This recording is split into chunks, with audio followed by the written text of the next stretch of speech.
There have been so many horror books that I have been just anticipating their release in July, and a lot of them ended up being like the last 2 weeks of July. But this one that I'm here waiting outside of Barnes and Nobles for is actually a cookbook. July 30th was the release date of Food to Die For, and I have just been following their Insta page to see like sneak peeks of the recipes, the cover art. They had some awesome giveaways on there too. According to the store, they have at least 3 in stock. So I just came here right away, figured I could grab a coffee or something if I'm waiting. Obviously, I'm excited about the recipes, but the cover art is just so beautiful that it's going to be such a fun statement piece in my kitchen. Oh, I'm just excited to see it in person.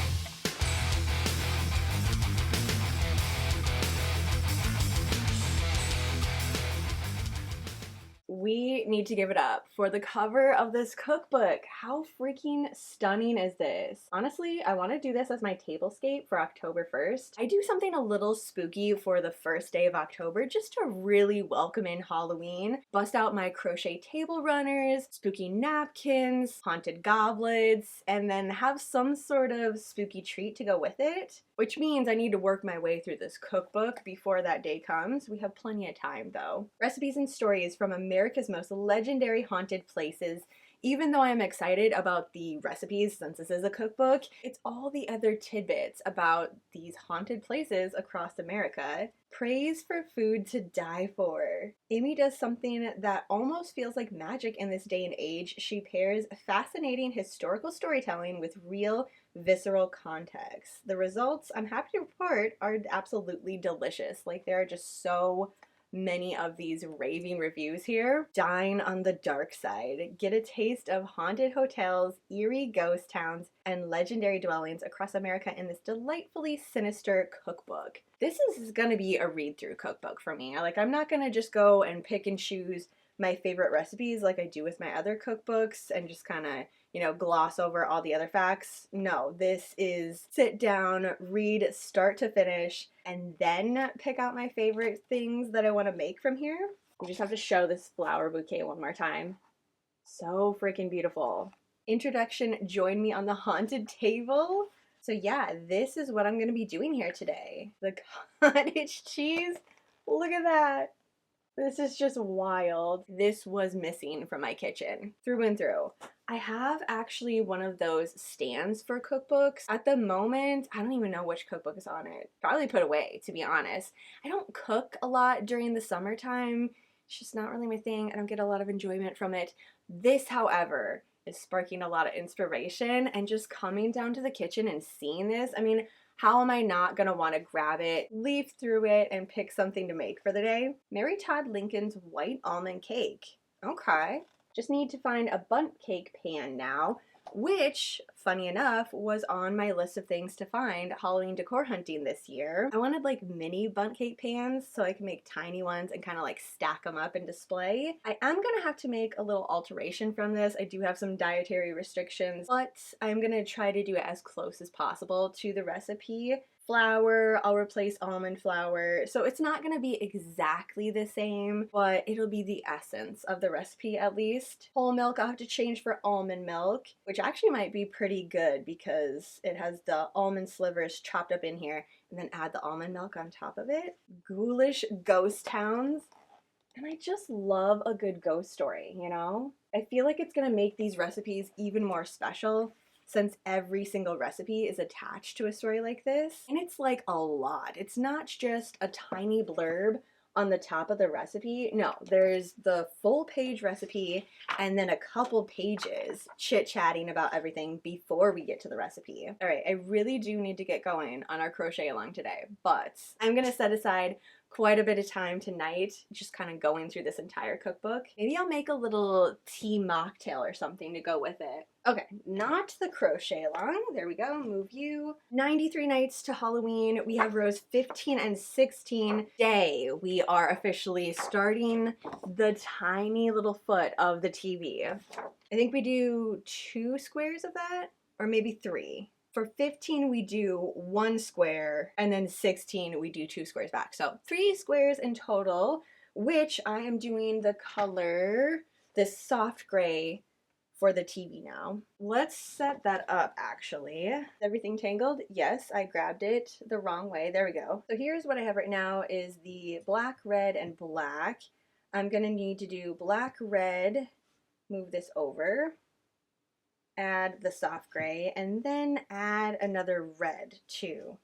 Because this one is gonna end at row 16, right? Yeah, this part is gonna be done, so I'm gonna cut that off after 16 and then start this, which is gonna keep building quite a bit. So I wanna keep that as a full skein, and then our black background. Perfect. So far, we're staying nice and organized. I need to really cake this one up actually, because it's bothering me. I am gonna use it, it's just like right now I'm not, so it is totally in my way. Always gotta tuck these outside pieces in for the skeins. The tag fell off from this one, so if I don't do that, I'm gonna run the risk of pulling that one instead of the one from the middle, and we're just gonna have a giant mess here. Starting with 15, which is an odd number, so we're starting from the top right, going down, and then 16 bottom going up. So far, I have been impressing myself with how organized I've been staying.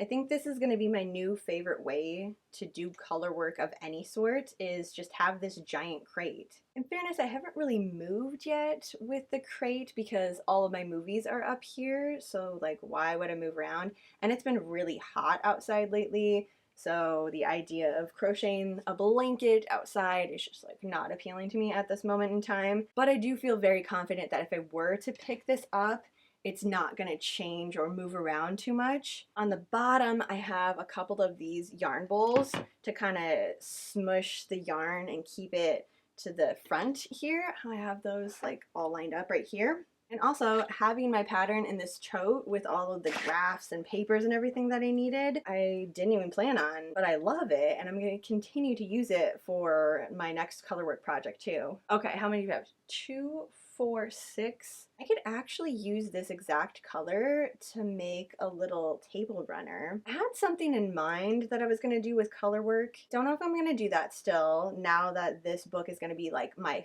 focus point for my table this year. Might have to do a little rethinking. So I like to go over the ends for the 3 double crochet that we have and then tie it off. So I held it in front here, then moved it to the back, and then I'll weave it in, because I'm getting quite a few ends here now, which I will definitely thank myself later for that. I second guess myself sometimes when I get into projects and the colorway, and if I have just been staring at it for a very long time, I start thinking, you know what, I don't think I'm gonna like that, I might want to change it. Very glad that I didn't though, because this is looking awesome. Very much like the gray. All right, row 15, totally done. Flip it this way. Looks like it's all crazy mess, but it's not. Okay, we have 4 background, 2 slime, and then 2 TV. Tonight's movie on our 100 Nights to Halloween movie marathon is Stage Fright. The definition of camp at a camp, and they sing like 90% of the time of it, which when I read that on paper was like, I don't think I'm gonna like it. I'm not gonna say I don't enjoy musicals, I just didn't know that I was gonna like that in a horror movie, but it freaking works. A face-melting horror musical ripe with infectious energy and deadly sing-alongs. Agree. I mean, we start the scene at an opera, and from there we just keep on getting these fun little catchy sing-alongs. It's now one of my favorite Summerween movies, and I suggest it to anyone that loves campy horror movies. I'm like, if you haven't seen this, just give it a go.